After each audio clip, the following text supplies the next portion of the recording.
The weather here in Virginia is getting wild, my friends.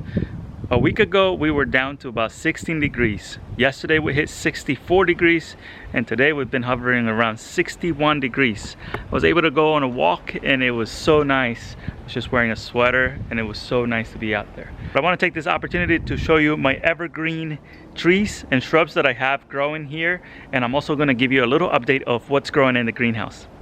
If you're new here, I am in Northern Virginia, Zone 7B, and I'm trying to push the boundary of my growing zone by growing citrus here and some other exotic fruits. This right here is my southern exposure wall, and I have planted a few tropical trees, subtropical trees that can survive here. This is called yuzu, and I started this from seed 4 years ago. I put these into the ground in the spring of 2024. So I've been growing them in pots until they got really nice and thick. And this, you can see here, the stem is pretty thick. You can see a little bit of damage from the 16-degree weather we had the other day. But I've had another one of these growing over there, and that one is doing quite well. So I'll show that to you in a second. Right next to that, I have my windmill palm, and this one seems to be doing just fine. It has a little bit of coloration here. It's becoming a little yellow. But this is just a windmill palm, so this one doesn't actually make any fruits that are edible. Right next to that, I have the flying dragon. This is gnarly, and look at the trunk of this. I planted this as a seedling 4 years ago here, and it is huge. It's about 10 feet tall now, and hopefully one of these years it's going to make some fruit.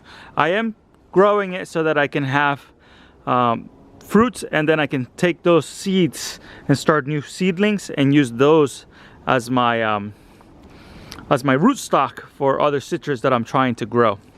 I also have pineapple guavas growing here, and check this out. They get this black spots during the winter months, but then they are fine in the summer months. This one over here is another larger one. I bought this one from Edible Landscaping, and I got that one from my buddy TG. It is Just Gardening. He bought that online somewhere. And behind that, I have a cool little thing I'm trying out this year.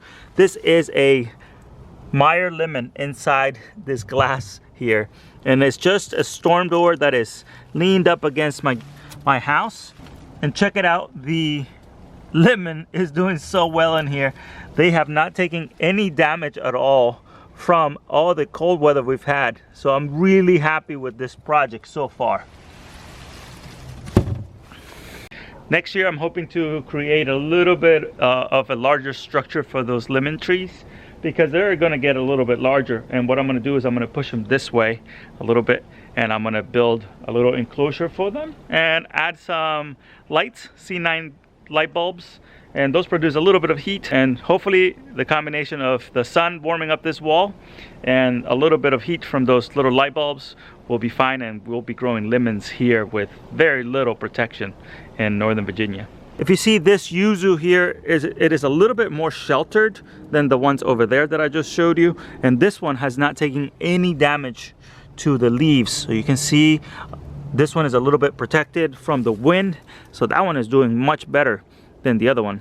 This right here is a hardy peppered Flexiosum, that's what it's called, and it got defoliated, it got burnt to a crisp, but I can see that the stem is still green, so hopefully it resprouts from the stem next year and I can collect some seeds. I'm really hoping to try what this tastes like. This right here, I guess it's not an evergreen, but this is my pomegranate tree. It's doing really well right now. This is a Citromelo, and this one did take a beating. The outer leaves here, you see these leaves are a little bit farther out away from the wall, and these defoliated. But the ones that are closer to the wall, they didn't take much of a hit at all. So that was very interesting to see on this tree. Citromelo, also given to me by my buddy TG from It Is Just Gardening. He has a YouTube channel. It's called It Is Just Gardening. And this is another yuzu seedling that I'm testing out this year, and it's doing just fine. And another windmill palm. This right here is one that I'm testing out this year and hoping to get it through the winter, and I think it will have no problem. Check this out. This is a loquat tree, and it is very happy even though we've gone down to 16 degrees. I haven't protected this very much at all, except for the one day we went down to 16 degrees. I put this bucket on top of it, but that's just to protect it from the wind. Like, the cold still gets inside, so it's still doing just fine. We'll see what happens. Hopefully we'll get some loquats here. I have another small yuzu here, and look at this. This is just fine here and it's surviving. And I have another yuzu out in the middle of the yard, and that one is more exposed. This one's a little more exposed out here, so it's definitely taking a beating. So if you have an area where you can shelter your citrus and you can shelter it from the wind, it seems to be doing much better. So in the future, I plan to put even more citrus along this wall, because it really provides a good spot to grow citrus, even though we're not in the growing zone for growing citrus, but it does really well, as you can see. So let me show you the greenhouse now. The greenhouse is what keeps me going all winter long, because I can go inside of here and check out all the beautiful plants that I have in here. I have tropical plants in here, and I have a small heater to keep it around 45 degrees or so. So let me show you. I came inside of here earlier and it was pretty warm. Yeah, it's pretty warm. It was very sunny today. So it is 65 degrees in here right now. And earlier when I came in, it was like 75. So, and today is December 30th. So for Virginia, 75 degrees inside a greenhouse is quite good. And I have been battling a few slugs in here, so I had to figure out how to get rid of the slugs. So I've been using a product called Slug Go, this right here. I use it every year, and this one's pretty good. And this one, this one's a true pesticide that I've used to control the insects in here, because these are my precious plants that I want to keep alive. This is a calamondin, and this one has a few flowers and is doing really well right now. I also have a couple of pots with strawberries. Last year I brought them in here in February, and they did really well and started putting out strawberries by April. So this year I've just brought them in even earlier, so I can get strawberries earlier. I have lemongrass in here that is still alive. Check that out. I am saving my cassava stalks in here. Hopefully they make it through the winter, and I can use them to start up new plants next year. I have, this is a star fruit that I started from seed a long time ago, but last year when this greenhouse went down to about 12 degrees and the heater failed, this one died all the way to the ground. So this one's starting back up from the roots. And avocado right here, same thing. I started from seed, and when I put it into the ground, it was 2 years old, but unfortunately the cold killed it to the ground, and this is just a resprout from the roots, I guess. I'm not sure if this is going to be a good long-term solution for this avocado in here, because this greenhouse is only about 7 foot tall, its highest peak.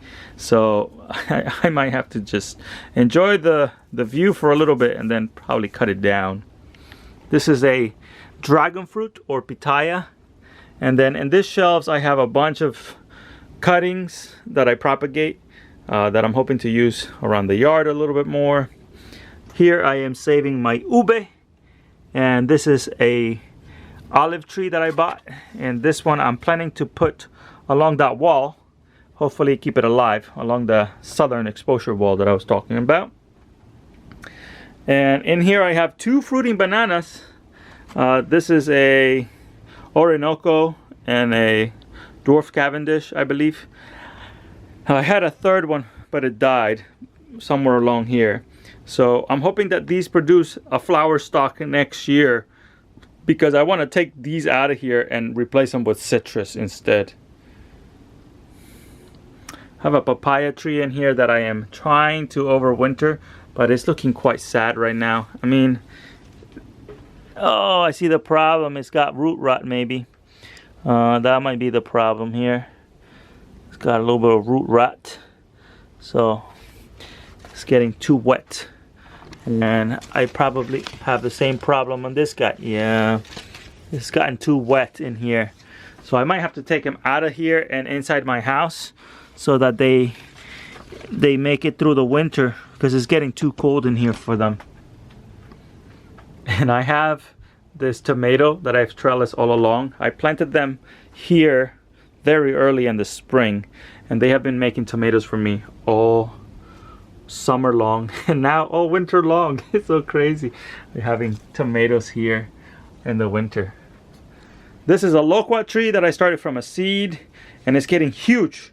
So what I want to do is actually take a few cuttings of it, but taking cuttings of this doesn't really work. So I'm doing air layers actually, and I started a few air layers maybe a month ago, and I want to see if they work out for me. I'm so anxious to check and see if there's any roots in here, but I don't want to mess the program just yet. So I'm gonna give them another few months and then crack into them and see if there's any good results. But then I'll be able to remove a bunch of these branches and then plant them outside in the yard and take this tree out of here because it is shading my other citrus. This is a Meyer lemon here. My plan for this greenhouse is to grow mostly citrus inside of here, because citrus can go pretty cold. It can go down to the 20s and it survives no problem. But I have a heater in here, and in order to get fruit you have to keep it above freezing. So that's the goal, having citrus in here that can handle the cold and do really well, so that I don't have to spend a ton of money heating it up. Just recently I went to my local nursery and I found this citrus growing over there, and they had it for a bargain I couldn't pass up. So I bought this Ponderosa lemon and it cost me a whole $7.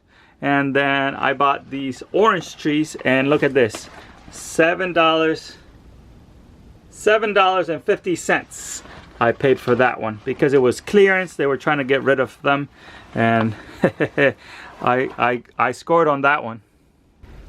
So those are going to be my orange trees that I plant inside of here, and the Ponderosa lemon is supposed to be really good too. So I'm going to have Kalamondin, Meyer lemons, navel oranges, and hopefully a few more that I'm working on right now. Thank you so much for watching today's video, and if you enjoyed it, please give it a thumbs up and make sure you're subscribed. See you on the next one.